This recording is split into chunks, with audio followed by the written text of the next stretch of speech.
Hello hi, I am Shajeer.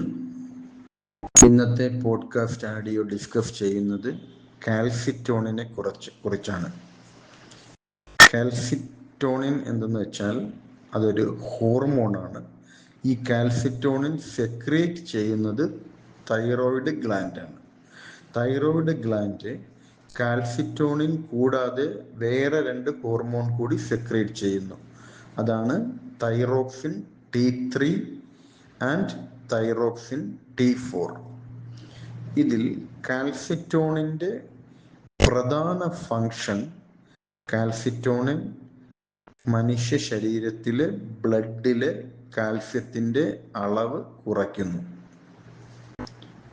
ബ്ലഡിൽ കാൽസ്യത്തിൻ്റെ അളവ് കൂടിയാൽ ബ്ലഡിലെ അതർ കോമ്പണൻസും ഈ കാൽസ്യവും ചേർന്ന് ബ്ലഡ് വെസൽസ് ബ്ലോക്ക് ഉണ്ടാകാൻ ചാൻസ് ഉണ്ട്. തന്മൂലം ഹാർട്ട് അറ്റാക്ക് വരാനുള്ള ചാൻസ് വളരെ കൂടുതലാണ്. അതുകൊണ്ട് കാൽസിറ്റോണിൻ വളരെ പ്രധാന ഫങ്ഷനാണ് നമ്മുടെ ബോഡിയിൽ നടത്തുന്നത്. കാൽസിറ്റോണിൻ ബ്ലഡിലെ അധികരിച്ച കാൽസ്യത്തിൻ്റെ അളവ് കുറയ്ക്കുന്നു, അത് നോർമലൈസ് ചെയ്യുന്നു. അങ്ങനെ കാൽസ്യത്തിൻ്റെ അളവ് മെയിൻറ്റെയിൻ ചെയ്ത് ബ്ലഡിൽ പോകുന്നു.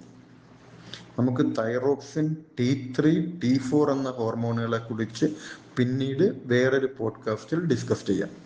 ഇന്ന് നിങ്ങൾ അറിഞ്ഞിരിക്കേണ്ടത് കാൽസിറ്റോണിനെ കുറിച്ച് മാത്രമാണ്. ഞാൻ ഇന്ന് പറഞ്ഞ കാര്യം ഓർക്കുക.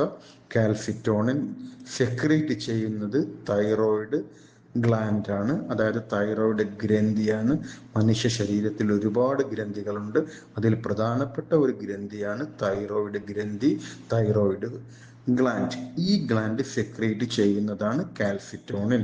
കാൽസിറ്റോണിൻ കൂടാതെ വേറെ 2 ഹോർമോൺസ് കൂടി ഇത് സെക്രീറ്റ് ചെയ്യുന്നു, thyroxine T3 and thyroxine T4. ഈ തൈറോക്സിൻ ഹോർമോൺസുകളുടെ ഒരു പ്രധാന ഇൻഫ്ലുവൻസ്, അത് പ്രധാനമായി ഇൻഫ്ലുവൻസ് ചെയ്യുന്ന ചില മേഖലകളാണ്. അതെന്താണെന്ന് ഞാൻ പറയാം. ഒന്നാമത്തെ മേഖല എന്ന് പറയുന്നത് നമ്മുടെ മെറ്റബോളിക് റേറ്റിനെ കൺട്രോൾ ചെയ്യുന്നത് ഈ തൈറോക്സിൻ ഹോർമോൺസുകളാണ്. പിന്നെ നമ്മുടെ protein synthesis, body temperature, heart rate മുതലായവയെല്ലാം ഇൻഫ്ലുവൻസ് ചെയ്യുന്നത് ഈ തൈറോക്സിൻ ഹോർമോൺസാണ്. പിന്നെ കുട്ടികളിൽ ഈ തൈറോക്സിൻ ഹോർമോൺസാണ് ഗ്രോത്തും ഡെവലപ്മെൻറ്റും ഇൻഫ്ലുവൻസ് ചെയ്യുന്നത്. അതൊക്കെ നമുക്ക് വേറൊരു പോഡ്കാസ്റ്റ് ഓഡിയോയിൽ വിശദമായിട്ട് നമുക്കത് ഡിസ്കസ് ചെയ്യാം. ഇന്ന് നിങ്ങൾ കാൽസിറ്റോണിൻ എന്താണെന്ന് മനസ്സിലായല്ലോ. ഇന്നത്തെ നമ്മുടെ പ്രധാന ഓഡിയോ പോഡ്കാസ്റ്റ് എന്ന് പറഞ്ഞാൽ കാൽസിറ്റോണിനെ കുറിച്ചായിരുന്നു. അത് നിങ്ങൾക്ക് മനസ്സിലായെന്ന് ഞാൻ വിചാരിക്കുന്നു. അടുത്ത പോഡ്കാസ്റ്റിൽ നമുക്ക് മറ്റ് 2 ഹോർമോൺസായ T3യും T4നെയും കുറിച്ച് വിശദമായിട്ട് ചർച്ച ചെയ്യാം. ഓക്കെ.